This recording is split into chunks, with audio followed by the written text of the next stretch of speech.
Hello and welcome to the Yahoo Fantasy Cram Session. I'm Liz Loza. We've got Andy Behrens and Matt Harmon. And I don't know if you guys have checked in on 2020, but understatement of the year, lots of stuff going on, right? Fantasy football definitely not top of mind for anyone. Heck, my soon-to-be homeschooled first grader might come running through this door with nothing but a pair of Pokemon underwear on his head. So, just forewarning y'all. So I have to ask you guys, when you're, thinking and talking about your home leagues, not just these expert leagues that we all play in, but have you felt, especially because of the absence of a regular preseason, normal preseason, like a dragging of the feet to get something going, to set a draft date? Any general emotions coming up for either of you, Andy? Yeah, I have a home league that just came together last night, and the commissioner seemed surprised that football was happening and happening relatively soon, right? Some of this is just the sports calendar. Like, baseball started a month ago, and the NBA playoffs are in the first round right now. So, it should be May. It should be late April or May. That's when those things happen. We've had no preseason football. So, yeah, it's snuck up on people, but I think we're slowly creeping in, and it's going to launch. Matt, are any of your leagues talking about how they're going to accommodate the challenges that this particular year is presenting? I feel like a lot of people really are, like Andy said, just kind of coming around to oh, this thing is really going to happen, and I feel like that sort of to a degree too, oh man, this thing is, it's in a couple weeks. This is, and it feels so weird, right? Because like Andy said, other sports are mixing in when they're really not supposed to. There's no preseason games. We're not getting all excited about, an 8-yard Darwin Thompson run or something like that. Your internal clock is all off. Usually the text I'm getting in, mid-July or something, I'm starting to get now. So I think it's going to be much like how the NFL has had to sort of ram this thing through in terms of training camp and everything. Let's speed it up. Let's get the installs in quickly. Let's go to live tackling and then jump right into games totally unprepared. I feel like a lot of fantasy managers are going to be doing the same thing. Yeah, it's hard enough to keep track of the days as it is. It's another thing to ask to keep track of the sports calendar. So my home leagues have been very much the same as yours. So everyone listening to this, you are not alone if all of a sudden, to use Andy's words, you feel like the season has snuck up on you, because it has for everybody. We know you've been understandably distracted. And if you're trying to figure out what to do in your fantasy draft, then we are here for you. This next hour is, in fact, custom tailored for you. Here's the idea for today.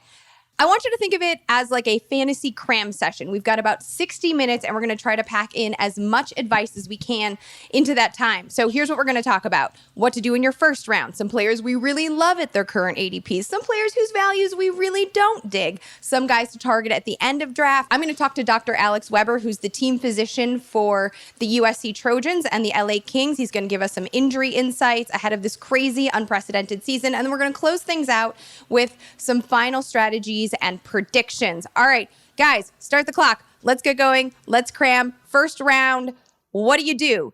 Your first pick sets the tone for your whole draft. It's the pick you definitely want to nail. So let's quickly read through the first 20 players coming off the board in Yahoo Drafts. Obviously, number 1, Christian McCaffrey, Saquon Barkley, Ezekiel Elliott, Alvin Kamara, Derrick Henry. No surprise, first 5 are all running backs. Then things shift a little bit. You've got Michael Thomas at number 6, followed by Dalvin Cook. Oh, number 8, Patrick Mahomes, the first quarterback being selected, heading back to the running back position with Joe Mixon, then Devontae Adams, Tyreek Hill, Nick Chubb, Julio Jones, DeAndre Hopkins, Lamar Jackson, Kenyon Drake, Clyde Edwards-Helaire, our first rookie at the 17 spot, Aaron Jones, Miles Sanders. Those are our first 20 players. Now, does anyone here, Matt, I'll start with you, just simply not belong? Or one of these guys, like someone that you're like, how did this player creep into the top 20? No, honestly, I feel like that's a pretty good group here. The only thing I would say is, I have George Kittle ahead of Travis Kelce as my top tight end. We've got Kelce at 18th overall. If you're taking a tight end in that second round range, which I think is totally cool to do this year, I think Kittle's got just absolutely monstrous upside. We've been asking the question, which wide receiver benefits, from this Deebo Samuel injury early, and then like every other 49ers receiver has gotten hurt since. I feel like the answer might just be more George Kittle. I think he could be up for just like a historic season this year. So that would be the only thing I have. And, of course, obviously it's, do you really want to spend an early round pick on a quarterback? We have 2 in the top 20. It's not my move, but I think these 2 guys are as good a bets as any if you're going to take someone in that range. Love the Kittle talk, by the way. Same. Going to talk about that a little bit later in strategy. Also, Manuel Sanders no longer there. So that's another body, another group of targets that have been vacated. Andy, do you have any issues with any of these 20 players, or does everything look pretty okay to you? First of all, I think it's pretty amazing that we have 4 Chiefs going in the first 18 picks. I can't remember many situations. There might have been a year where we were taking Chris Carter, Randy Moss, Robert Smith, and Randall Cunningham in the first 2 rounds. Like, this almost never happens. Like, some of the best offenses of the last 30 years have given us 3 first and second round picks, but 4 is, and they all belong. Like, they totally all belong. I could move up Clyde Edwards-Helaire 10 spots and feel pretty good about it. And I think I think what you're seeing right now is like a snapshot in time. And what is probably happening right now, if you're drafting, is Edwards-Helaire is going to go, if not first half of the first round, middle of the first round where he should be. Yeah, as more and more drafts start to set their times and more mocks are taken, obviously this ADP is going to shift. And I think you're absolutely right.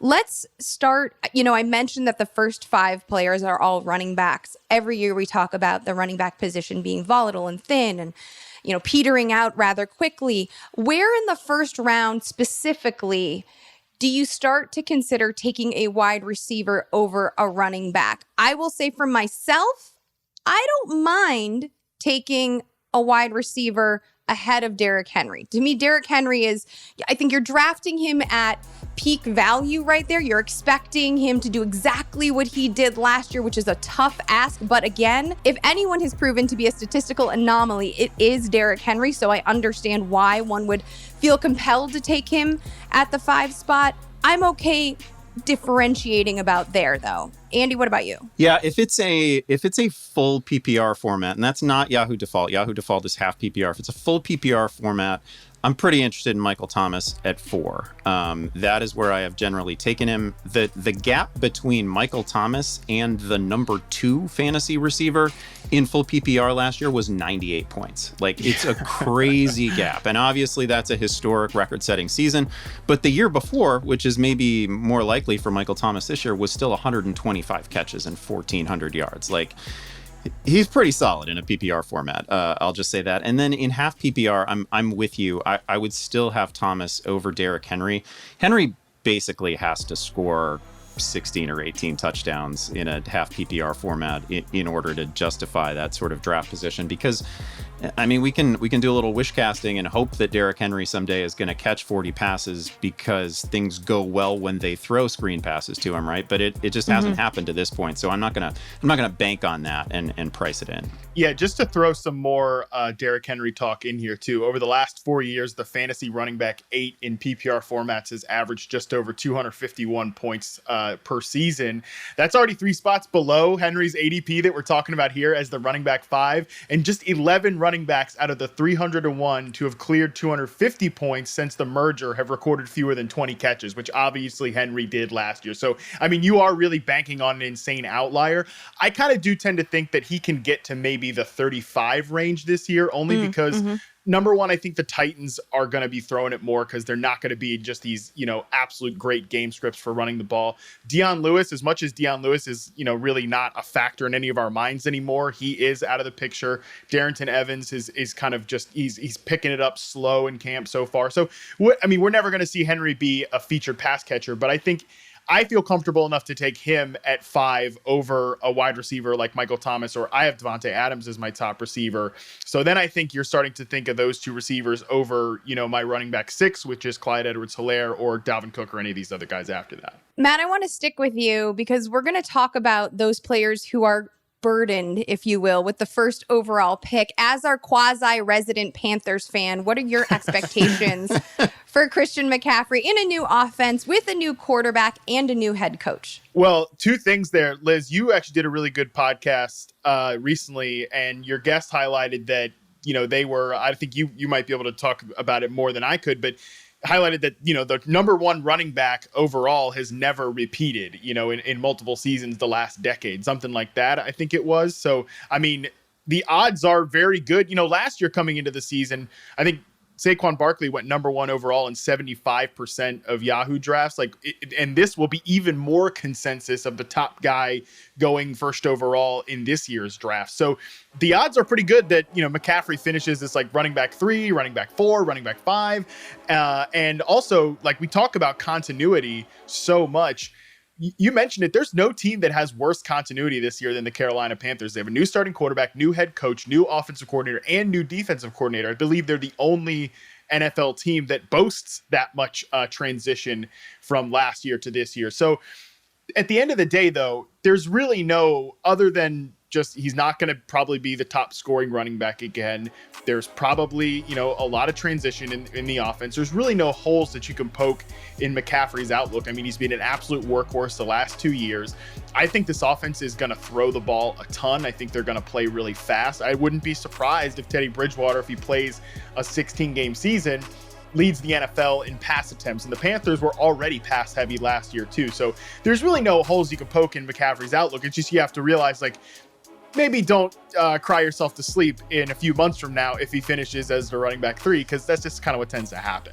Right. It was Mauricio Gutierrez of Estadio Fantasy that came on the Yahoo Fantasy Football Forecast a couple of weeks ago and noted that stat that I believe and you included it in your running back tiers article, which everyone should definitely check out on the website, that over the past decade, only 2 running backs have managed to, only 2 RB1s from fantasy purposes managed to finish within the top 5 in, again, the second season. So I also want to add that our very own Scott Pianowski has fearlessly forecasted Christian McCaffrey for 103 catches, 2,044 total yards and 13 touchdowns. That's about 350 yards and 6 touchdowns fewer than he posted in 2019. It's going to be interesting because, Matt, I think when you're talking about these Panthers throwing a lot more, you're alluding obviously to the ultra green defense and the need for them to make up for that deficiency, but also accounting for the addition of Robbie Anderson. It makes things a little bit murkier. This defense looks horrible on paper. Yeah. I mean, let's not pull any punches. Honestly, I feel like I got a pretty good grasp on a lot of NFL players. I feel like I got a pretty good grasp on a lot of these rosters because it's my job. And I mean, the Panthers, especially, like you mentioned, I've got some sort of weird attachment to that team. Yikes. I don't know who a lot of these goofballs are back there. So, I mean, it's going to be quite a messy year from a defensive perspective. I don't think they're going to be in a lot of positive game scripts. And they do have the weapons. I think they've got the guys on offense to be a pass-leaning team, and I think that's the strength of their team. So, yeah, I think they're just going to be pushing the ball a lot because not only do they need to, I think they also kind of want to as well. Andy, switching to you as the only analyst in the game to successfully predict Lamar Jackson's QB1 season last year. Here's the question for you. Is there a real case for any quarterback to go in the first round ever, even Mahomes and the aforementioned Jackson? Yeah, I can tell you that historically, it has always been a bad idea. Historically, we can come up with reasons why this should happen. People have made the case for Michael Vick. They've made the case for Andrew Luck. They've made the case for Peyton Manning. I remember a case for Cordell Stewart, for Dante Culpepper, right? These things have happened throughout time, and it never works out. It didn't work out for Brady when he was coming off the greatest quarterbacking season in history. I will say, in the case of Mahomes and Lamar Jackson, we have a guy who put up the highest scoring season total in quarterbacking history, right, for fantasy purposes. And then in Lamar Jackson, the highest per game average that anybody has ever put up. In fact, Jackson last year, the per game scoring difference between him and the number 2 quarterback was greater than the per game scoring difference between the number 2 and the number 24 quarterback. So it was a huge, massive, stupid positional edge to own Lamar Jackson last year. That said, is he actually going to back that up?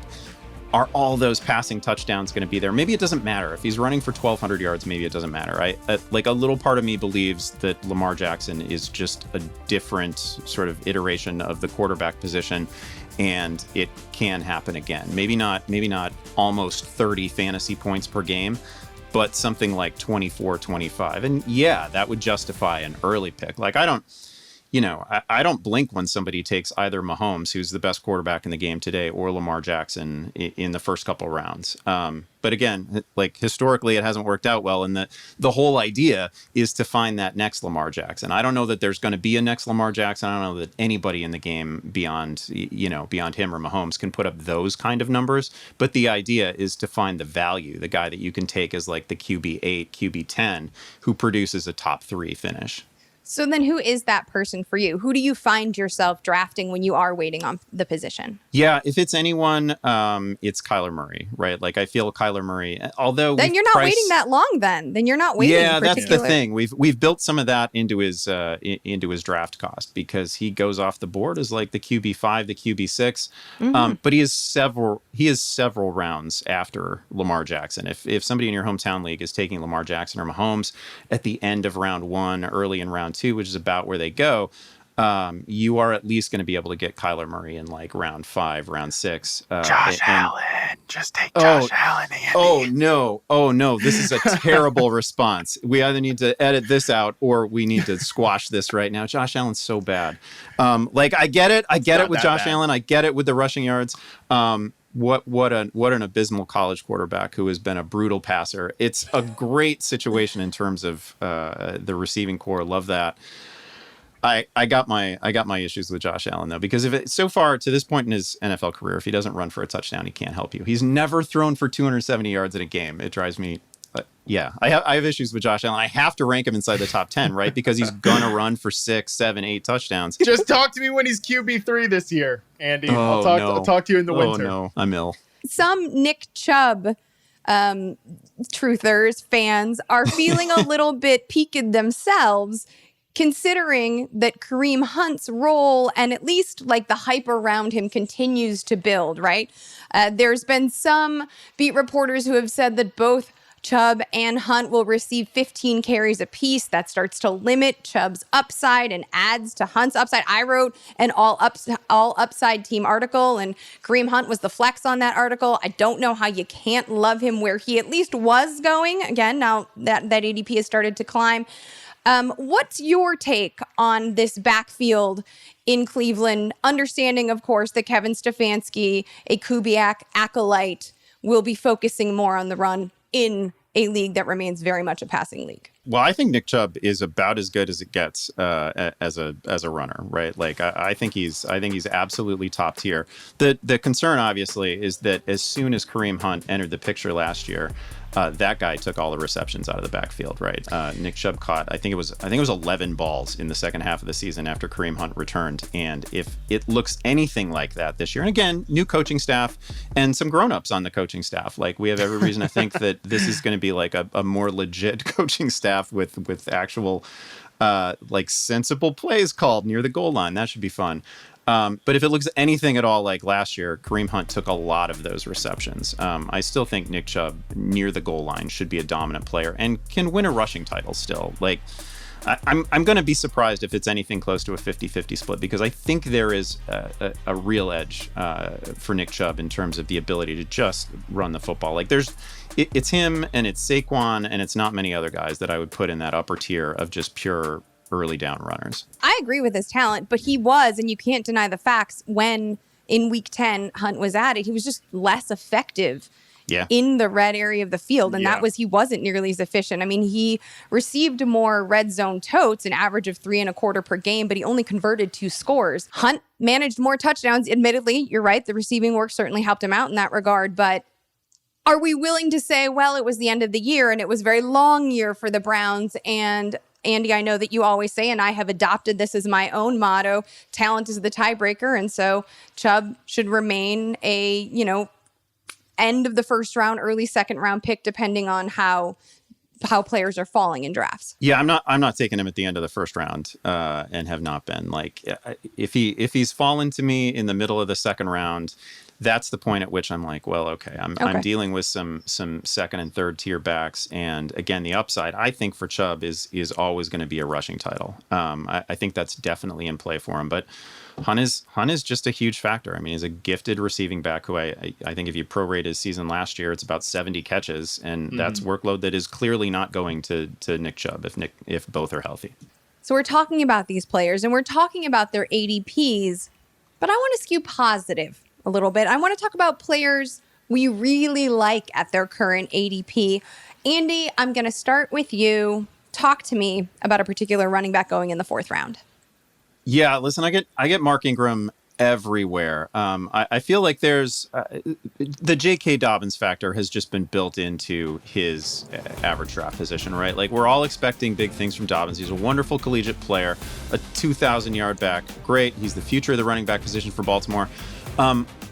Listen, Mark Ingram scored 15 touchdowns last year. He averaged 5 yards per carry. And when something works spectacularly well for a team, not just like pretty well, but when something works spectacularly well for a team, I just never expect them to veer away from it. So, Ingram is on the wrong side of 30. There's a lot to worry about long term, but in 2020, Mark Ingram is still going to be the guy. The other thing about Ingram last year is that he could have done more, except Baltimore just kept blowing people out. They kept rolling up 40-point halves, and then Mark Ingram would sit. Like, there is definitely a path for Mark Ingram to again give us double-digit touchdowns, incredible efficiency. The Ravens ran the ball like 100 more times than any team in the NFL. So there's plenty of volume here, even when they get Dobbins involved.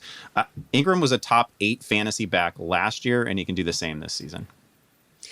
It's interesting, Matt, because Andy is talking about a player that worked out spectacularly well, to quote, last year. So why move away from him? And yet you're going to talk about a player who has done nothing spectacular except suck. And no one wants to move away from him. I mean, Liz, come on. This is your guy, Ronald Jones. And to be fair, he was all right last year. You know, when you look at the totality of the picture, over 30 Matt, catches, hold on, 700 yards. I am going to quote you. Bruce Arians came out of retirement to start Peyton Barber. Yeah, right. I get it. I mean, look, it wasn't the smoothest sailing ride, but I'm going to say he hasn't been hideous so far as an NFL player. But look, the deal with Ronald Jones this year is you don't even have to be one of the Rojo fan club members like you are, Liz, to really like the player, because his ADP is so attractive right now. And that's what I really like about this guy, because look, here's the deal. I think we can decide whether you really think the Bucs are going to be some elite offense under Tom Brady, but they're probably going to be at least a top 15 unit, right? I mean, with these receivers, with Bruce Arians and Byron Leftwich calling the show, I think this is going to be a productive offense, and you can really get the starting back for this offense. And I do expect Ronald Jones to be the clear starting back, because Keyshawn Vaughn is completely kind of fallen out of the picture here, because, he's starting slow. He's a rookie that was on the COVID list for a while. That's not to be, it's not unexpected. I don't think LaShawn McCoy is a gigantic threat, and they haven't been talking about LaShawn McCoy as if he's a gigantic threat to Ronald Jones's job. The team still seems like they're really behind this guy, and you can get a starting running back on a very good offense way after the 6th round. So you don't have to project Ronald Jones to be some sort of, 400 touch back to really be a very good value where he's going in drafts right now. So I think especially if you end up starting wide receiver heavy, you didn't just like the running backs where they were coming to you in the early rounds, maybe you went George Kittle, you need some more running back help. I think Jones is a very safe pick, because no matter what you think about the player, I'm not saying he's going to be a superstar running back or anything, but the pros right now for Ronald Jones' fantasy outlook way outweigh the cons, especially where he's going in drafts. So Rojo has a great situation and a depressed ADP. I will say I am grateful that the Keyshawn Vaughn hype has quelled, because newsflash, he's not that great. Forget reps. He's also just not particularly good. I am a little bit worried about Bruce Arians' affinity for a veteran running back, which we saw illustrated via Chris Thompson running ahead of Dave David Johnson, until Thanksgiving, basically. I'm a little bit worried about Bruce Arians being fickle in that manner, but you make excellent points all around about not liking necessarily the player, but loving the position. I'm going to talk about a player that I think all three of us undeniably dig. It's Keenan Allen. Y'all, he's a wide receiver one. I don't know who needs to know this. He has also been wildly consistent, having gone over 1,000 yards and managing at least a wide receiver 12 fantasy finish for 3 consecutive seasons. Per PFF, he's also posted the 4th best receiving grade in the NFL since 2017. Now, I am aware that there's a change in quarterback for the Chargers. That has crossed through my news ticker. I got it. But I also feel like Keenan Allen is incredibly talented. He's a wide receiver one, an incredible route runner, a technician. And when you have Mike Williams dealing with a sprained shoulder, that doesn't bode well for the rest of this receiving core. I'm going to take the wide receiver one, and I do think that Tyrod can check down to him regularly. He's going at the top of the 6th round. That is wild value for a player this talented. Yeah, if Tyrod's the quarterback that he was in Buffalo, like this whole outfit is undervalued. And people are projecting like the Chargers to lose 100 pass attempts off their total from last year. I don't think so. If you can easily project him for like 540, and Keenan Allen gets a 24% share of that, he's going to catch 85, 90 passes again. Great call. The overreaction is crazy. Like you just said, he's not going to catch 100 balls this year. 85, 90 for 1,000 plus yards and 6 touchdowns. Absolutely. That is like a wide receiver in the teens, not the 20s. So I like him. I'm now, unfortunately, we have to talk about the opposite of loving, which is not hating, but maybe fading. Let's just temper that a little bit. There's enough macabre nonsense to deal with in this world. So let's talk about 3 players that we are fading again at their ADP. Doesn't mean we don't love the player, just don't like where they're going right now. Andy, you in fact do really like the player you want to talk about. Oh, yeah. I really enjoy watching Devin Singletary run. Like, this is a good back. He was a 5.1 yard per carry guy last year. The problems are that, we need our fantasy running backs to catch passes, and we need them to have a role at the goal line. No matter how good they are between the 20s, like, we need touchdowns, we need catches, and that's not really his thing. He was a pretty inefficient receiver last season, and they bring in Zach Moss, who was just a wonderful collegiate receiver over multiple seasons. He's a bigger back. He's 220. He kind of fits that role that you think of when you think of a guy that you just feed the ball in goal-to-go situations. Moss is a perfect fit for the role that they were trying to give the rotting husk of Frank Gore last year, right? Like, Gore had 18 carries inside the 10-yard line. Josh Allen had 10, and Devin Singletary had 3. Like, Devin Singletary had no role when they got near the goal line. Josh Allen, obviously a very good goal line rusher as well.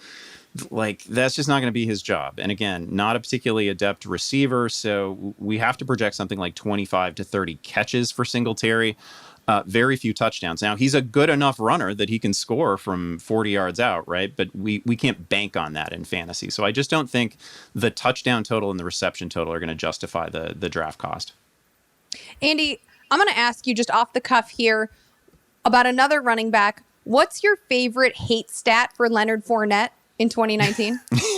Yeah, that would be the fact that Leonard Fournette caught 76 balls last season, and not one of them became a touchdown. That's hard to do. Yeah, and that is why Leonard Fournette is the player that I want to fade in the 3rd round. Are you bananas? As Andy just alluded to, his fantasy numbers were massively lifted by his work in the passing game last year, and he is not going to see 100 targets again in 2020, not with Chris Thompson reuniting with Jay Gruden, and not with Tyler Eifert, hello there, sneaking onto the Jaguars roster. That means that most of his production is going to have to come from his rushing work, but he's not good at that. Like, this is a player who managed 3.9 true yards per carry. That was RB40 last year. I understand the volume argument, and I would take him in like the 5th-ish round, top of the 6th maybe, but I am not drafting him ahead of Mark Ingram, who Andy already hyped, or even Le'Veon Bell. Matt, you are known for receivers. You have had some up and down feelings about this player, probably because his production, despite so many years in the league, remains up and down. Yeah, look, I'm really excited about the Cowboys offense. I think Dak Prescott is, maybe not undervalued, but he's a really exciting player coming into 2020. And I think he could be the top fantasy quarterback. And I don't think anybody should be surprised because his offense is that good.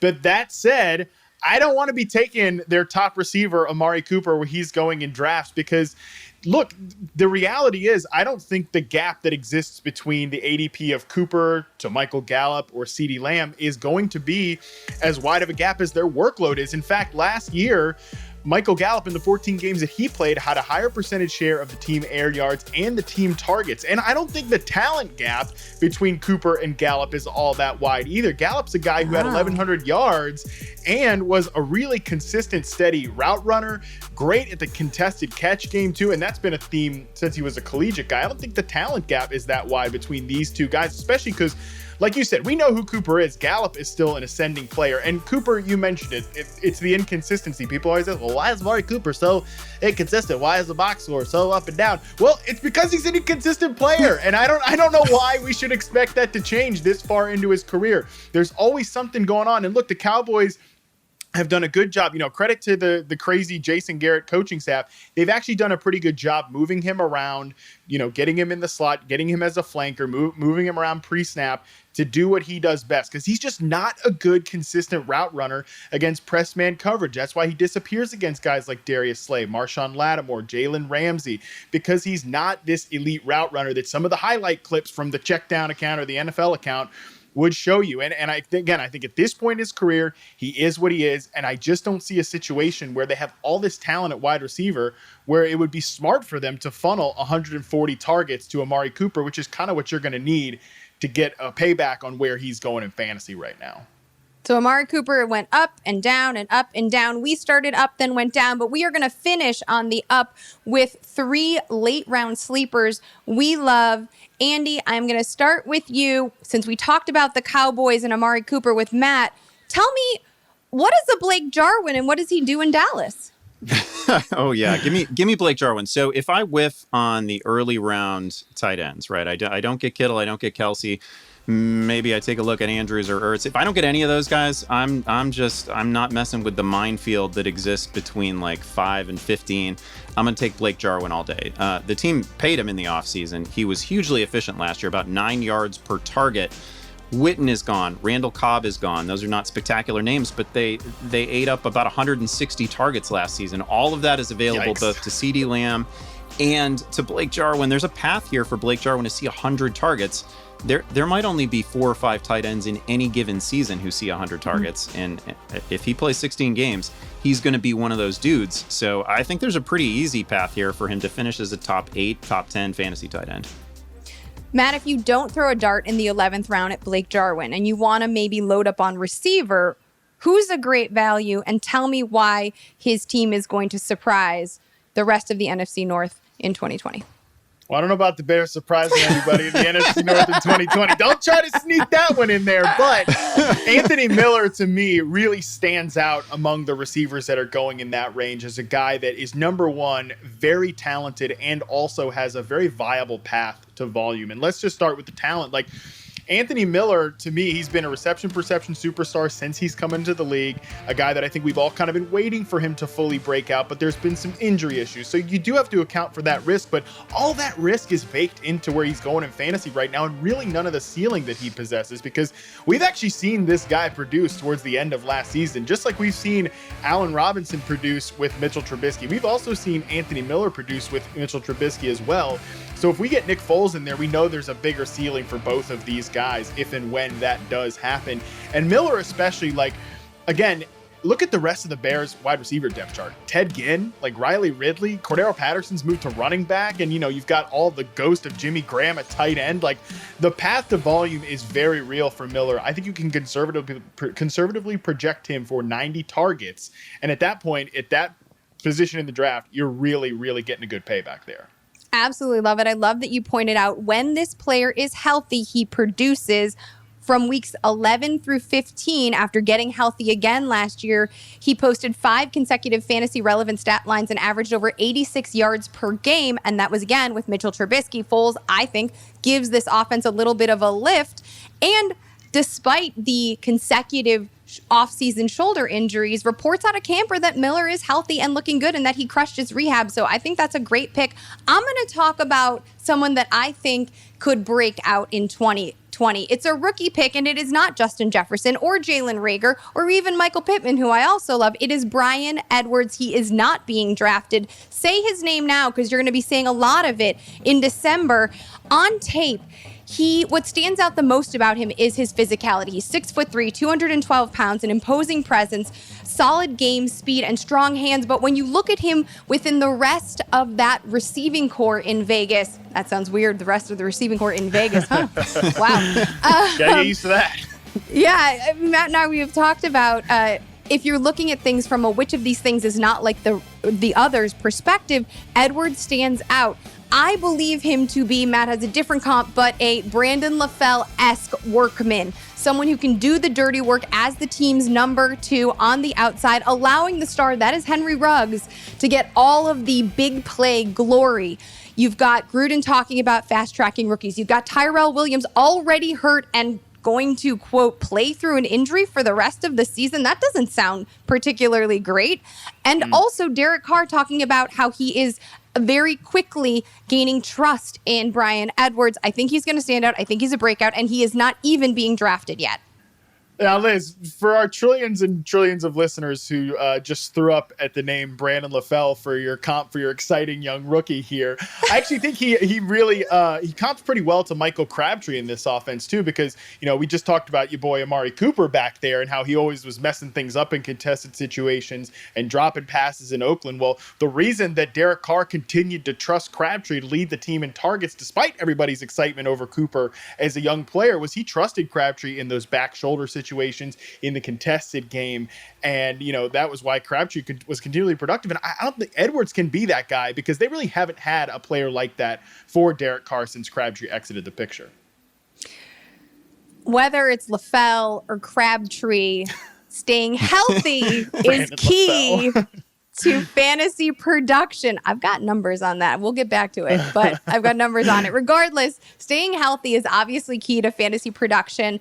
And I spoke with Dr. Alex Weber, who's an orthopedic surgeon at USC, University of Southern California, to talk about some players and their 2020 outlooks from an injury POV. I'm pleased to be joined by Dr. Alex Weber, assistant professor of sports medicine at the USC Department of Orthopedic Surgery and team physician for the USC Trojans, as well as the Los Angeles Kings, who are not in the Stanley Cup playoffs. But that's okay. It's not your fault, Dr. Alex. Thank you for joining us on the Yahoo Fantasy Cram Session. Appreciate you being here. My pleasure. Thanks for having me, Liz. Of course. So let's talk about some specific players. Cam Newton, obviously, has been an incredible offseason story, leaving Carolina and arriving in New England. Shoulder injuries in the past, coming off of a Liz Frank issue. He missed all but 2 games in 2019, in fact, with that Liz Frank injury. What are you expecting to see out of him from a health perspective? Again, factoring in how physical he is, how much mobility and rushing is a part of his game. I do think that he's had a number of injuries. You highlighted 2 of the kind of high-profile injuries for him. Shoulder injury, shoulder surgery. He's come back and done very well from that. The key difference between his Liz Frank injury and I think many that are career enders is that in his case, the surgery was almost done as a precautionary measure, meaning when you injure the Liz Frank ligament in the foot, typically we see some widening in the bones that ligament connects. In his case, my understanding is that there wasn't any widening in the bones. And really, the surgery was done to make him feel comfortable, to stabilize the joint, and give him the necessary comfort he needs to do the things that he does on the field. So, spoiler, you said in the article that we worked on together, profiling Cam, that you expect him to be, quote, 100% to start the season. Are you willing to go on record and say that again? I am, 100%. All right. Yes. Very good stuff. I love that. Let's switch gears and talk about another quarterback. This is a player who loves playing hurt. He loves telling everybody whenever he's hurt. In fact, he loves to play injured and then put on his Steelers super cape and go out there. It's Ben Roethlisberger, obviously, that I'm referring to. He missed 14 games in 2019 after tearing 3 tendons in his elbow. Ben is important because he unlocks so much scoring potential in Pittsburgh with other players like, James Conner and Juju Smith-Schuster and Deontay Johnson all potentially benefiting. Where do you see Ben Roethlisberger starting and, more importantly, ending 2020? Ben is a tough one. I think the elbow will be great. He had great surgeons take care of him. He will have some soreness, I think, residually throughout the season, but I do think his accuracy and velocity will be there in terms of throwing the ball. As we discussed in our article, my biggest concern for Ben is the gentleman is 38 years old. That's a little old for playing football. And the nature in which he plays, he's not a Cam Newton in the sense that, unfortunately, he does get hit often holding the football, but he's not making explosive plays down the field when he's doing that. He's rumbling and stumbling. And I think there's some concern there for me as the body ages and you're taking more hits. Even though he's a really big guy, I worry more so about some other type of injury occurring this year, whether it's a concussion or a lower body injuries that he's sustaining while being tackled. So you're saying you don't think his elbow is going to be re-injured, but it wouldn't surprise you if he suffers another injury and has to miss time because he's missed game time, because there is rust to shake off, and because he's at an advanced age. Yes, 100% agree. Jarvis Landry is another key player. He underwent an off-season hip surgery in February. He was removed from the PUP list in early August. How are you feeling about his return? Yeah. Obviously, the Browns are a team that are looking to rebound, so he's quite critical to that. Yeah, no, I think for Browns fans, I'm going to say I'm very optimistic about his return. I know the surgery that he had and the surgeon he had it with. Dr. Larson's a phenomenal surgeon. I think he's already been on the record as quoted being ahead of his recovery timeline. And I think he's going to have a phenomenal season. He played as many athletes do with the type of injury he had. He played for a season where it was really limiting him or dogging him. And I think to have full range of motion of the hip with limited pain, I think he's poised to play very well all season. AJ Green is a receiver that cannot catch a break, it seems, over the past few seasons. I mean, this is a recurrent issue, it feels like, in terms of his durability or wearing down. I'm going to let you make the diagnosis on that, but he missed obviously all of 2019 with an ankle injury that he suffered on the first day of camp. Yeah. Now we've heard that he suffered a hamstring issue, so a soft tissue issue in camp last Monday. He's been sidelined ever since. Zach Taylor, the head coach, says he's expected to come back onto the field, but this is a player who's 32 years old. Is he still the best jump ball specialist in the game, or are those days in the rearview mirror for him? Yeah, I'm going to be a little more pessimistic with this one. I think there will be glimpses of the old AJ Green, but I don't think we're going to see it for a full season. I think some of the nagging injury stuff is going to catch up with him. He's certainly injury prone, getting a hamstring coming back. And then I think we talked about this a little bit in the article, but with a rookie quarterback, some inaccurate passes, putting him in compromising situations. I think there will be clips, but you won't see the full deal this year. Yeah, don't tell Andy Behrens that Joe Burrow is going to be inaccurate at any moment. Also, fantasy tip, if AJ Green isn't it this year, T. Higgins, who is an AJ Green replicant, a rookie, is someone that you should definitely keep an eye on in those lower rounds. You might have to stash him a minute because he has to, obviously, as a rookie, gain some reps. But I do expect him to, mid-season, absolutely flash. So keep an eye on T. Higgins, especially if Green can't get on the field. Deebo Samuel, versatile player. Yeah. Entering his sophomore season, went to the Super Bowl as a rookie. Incredible talent. Unfortunately, fractured his foot while running routes in June. The timetable was 12 to 16 weeks, which would have had him returning in week 1 versus Arizona. But Coach Shanahan has said he's, quote, not counting on it. Foot issues, always tricky. Am I correct in assuming that they tend to be recurrent if rushed? Yeah, I think that's where they're really trying to avoid a misstep with him, no pun intended. But the goal here is get him healthy, get the bone healed, not have any complications as he returns to full function. So I think this is just being conservative with the stud player. If fantasy managers are looking to be proactive about the Deebo Samuel issue, Brandon Ayuk, who's a rookie with great yak ability, is someone to keep an eye on in the later rounds, or maybe even someone, if he doesn't make your bench in your draft, someone that you could elevate off the waiver wire if Samuel's foot issues don't clear up. Todd Gurley. Todd Gurley is a player who has had recurrent issues. This knee issue obviously has been one that he's struggled with since college, frankly. We don't really have a timetable on him because he's not currently injured. And he only missed one game in 2019 with a strained quad. But are you feeling he can hold up as the workhorse in Atlanta, given the recurrent knee issues? I'm going to go ahead and say absolutely not. So here's my take on Todd Gurley. He's had a lot of knee issues, ACL tear, etc. There's rumors of things like pretty advanced arthritis in parts of his knee. Todd Gurley is superhuman. The fact that he's played the way he has played given his knee situation. But I don't think the knee is going to hold up to being the workhorse running back for a full season of football. Wow. Well, yeah. Mic dropper there. I'm sorry, but... No, it's good to know. I mean, right now, that potential risk is baked into his ADP, but obviously the upside with the player as talented as Gurley, superhuman, as you said, is interesting. So we'll have to move forward and see. Another running back, Sony Michel, has a foot issue. He underwent surgery for that foot in May. He's been on the PUP list all off season. Patriots running back coach Ivan Fears said Michael is no sure thing for week one. In fact, the team added Lamar Miller, who hasn't been on the field since 2018. He suffered an ACL, in fact, while he was with Houston in 2018 as insurance. I personally like Damian Harris, a second-year player, to come in and swoop the job, because even if Michel isn't healthy, he also wasn't particularly effective or efficient last year. What's your take on Michel? Yeah, so I tried to do a little research into this. I don't have as much information personally about the most recent surgery. However, they've been very vague about releasing any details, saying that it wasn't injury related, that it was more maintenance or cleanup, so to speak.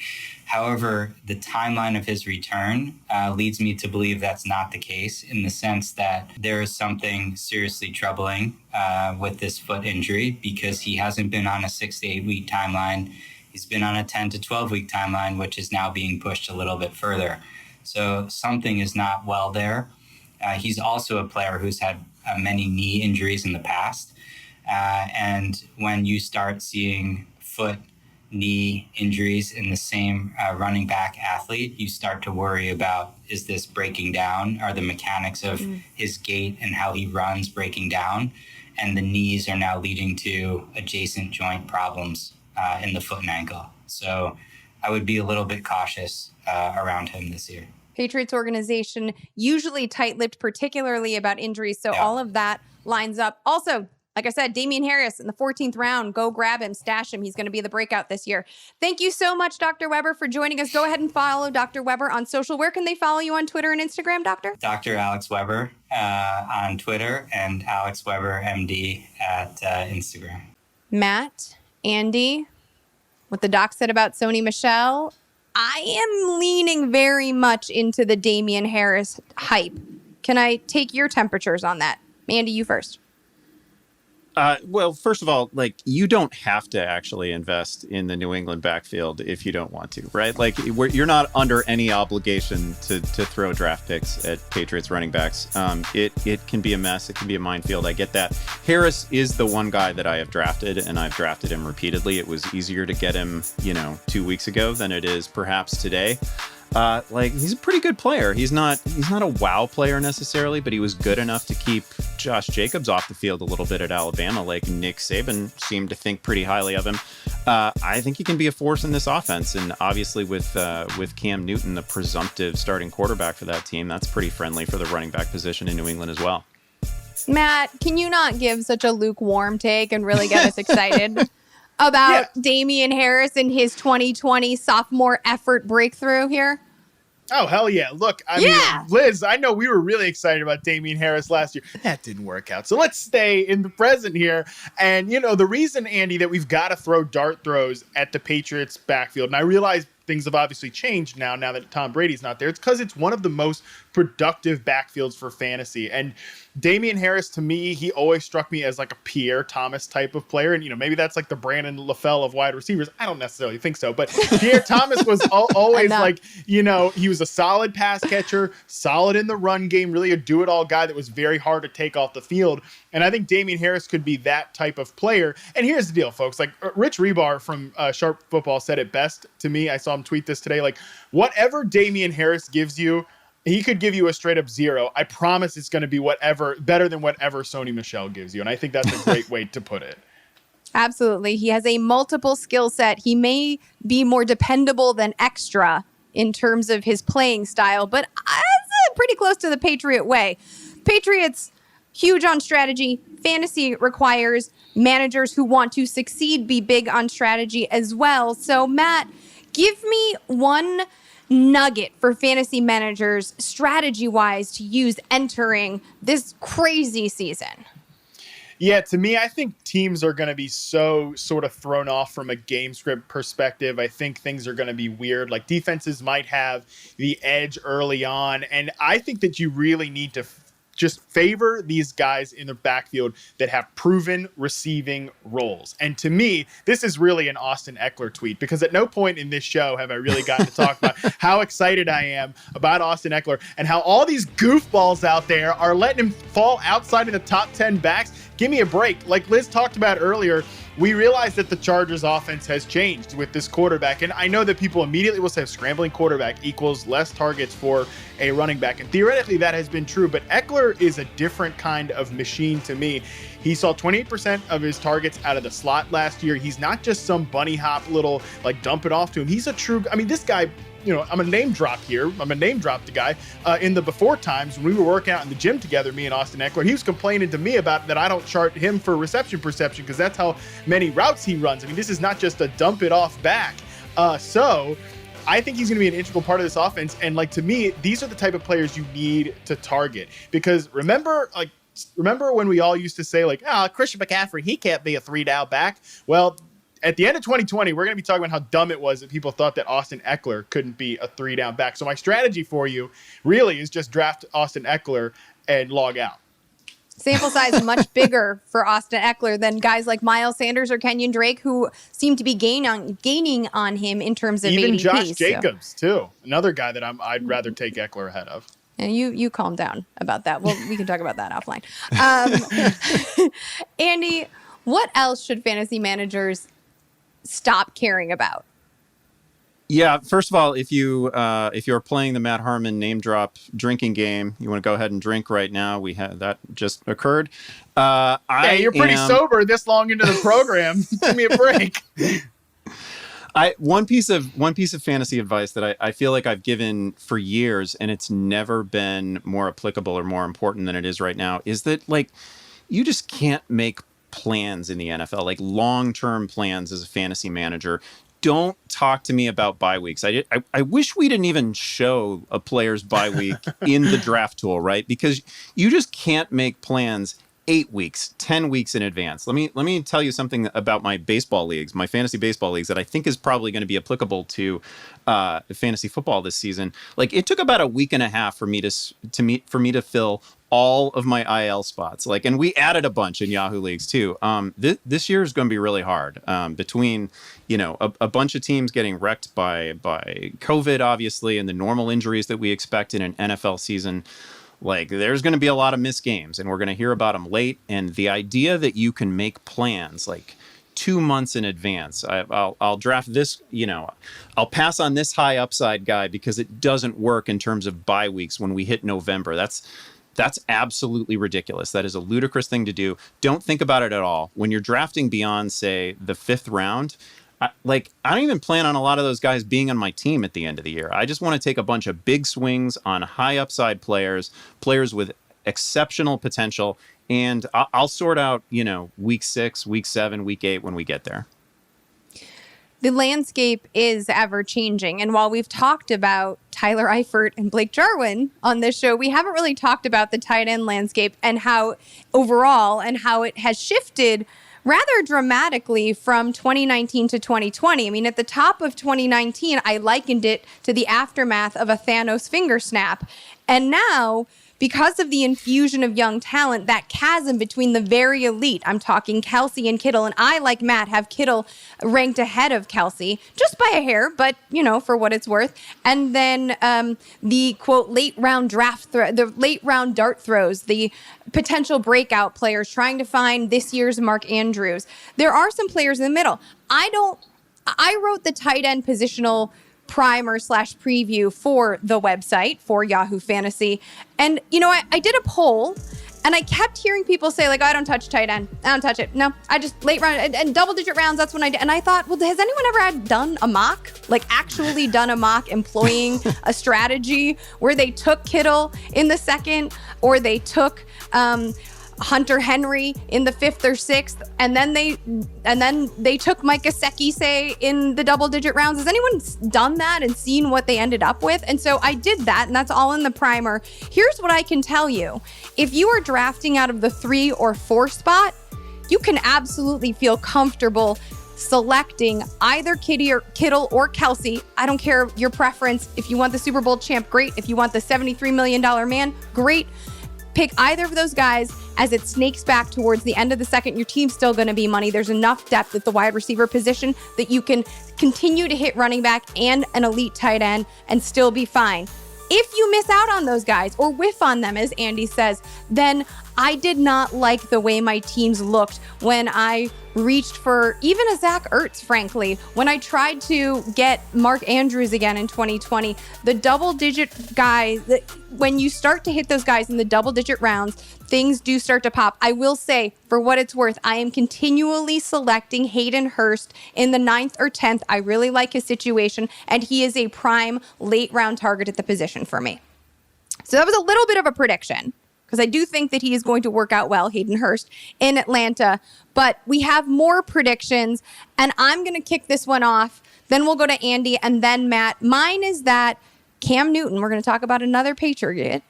Cam Newton is a top 12 fantasy producer at the position. I am not scared about it. We talked about it with Alex Weber earlier. He may be entering his age 31 season, but Dr. Weber thinks he is going to be 100%. He's on a 1-year bare minimum deal. This is the only advantage that Bill Belichick has not had offensively for the past 15 years is a mobile quarterback, and now he finally gets one. So if he is going to be healthy, tell me on a 1-year bare minimum deal that Bill Belichick and Josh McDaniels are not going to scheme like hell for him. He is being drafted in the 13th and 14th rounds because people are unnecessarily scared. He's my QB 11. Don't wait for it. There's my big prediction. Andy, give me yours. I actually love that call. Cam Newton, by the way, like one of the best goal line runners of his generation, almost. And he's part of the reason that I get a little bit skittish about the New England backfield. Like, I feel like Cam takes a ton of those inside the 5 carries. Absolutely love that call. I'm going to stick with quarterbacks, and I'm going to say that Joe Burrow finishes as a rookie as a top 10 fantasy quarterback. He's obviously, I don't need to teach people about Joe Burrow. He's coming off perhaps the greatest collegiate season in history. He had a passer rating of 202, which is considered quite good. 60 touchdowns. That's pretty good. So he's a great collegiate player. We know that. It is very rare that a number 1 overall pick at quarterback comes into a situation that is as ripe as the one that we see in Cincinnati. And some of that is just that AJ Green was out the entire year, right? So he's got this dominant, size receiver in AJ Green. He's got Tyler Boyd in the slot, a wonderful play who's going to deliver value at his draft position. Got a bunch of weapons. Got Mixon, got Bernard. It's a great situation. They're going to be playing from behind a lot. I just love it. If we'd had a normal offseason, I would be pretty confident in predicting that Joe Burrow would break Andrew Luck's rookie passing yardage record. It's about 4,300 yards. I think he can go over 4,000 yards. I think he can challenge 28, 30 passing scores. And then the other thing about Burrow, he runs the ball really well. Like we maybe don't give him enough credit for that. He ran for 12 touchdowns over the last 2 seasons at LSU, over 300 rushing yards in each of those seasons. So there's a little bit of a rushing safety net here as well. Matt, take it home. Terry McLaurin, your consensus wide receiver 24 in ADP, going in the 5th, 6th round, is going to be a top 13 fantasy receiver this year.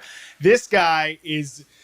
Look, I could sit here and read you off a bunch of perception nuggets, blah, blah, blah. I'm not going to waste everybody's time with that. You can find him on Twitter if you'd really like to do it. But here's the deal. Like, this guy, I think, is the next superstar at the wide receiver position. Like, I'm excited about all of these 2019 rookie receivers. Like I said, Marquise Brown, A.J. Brown, DK Metcalf, all of these guys. But at the top of the list, to me, the best player from this class is easily going to be Terry McLaurin. I think he could be... Legitimately, when you watch him play from a contested catch perspective, from a separation perspective, he's not too dissimilar to Odell Beckham. Like, I think he's that type of talent.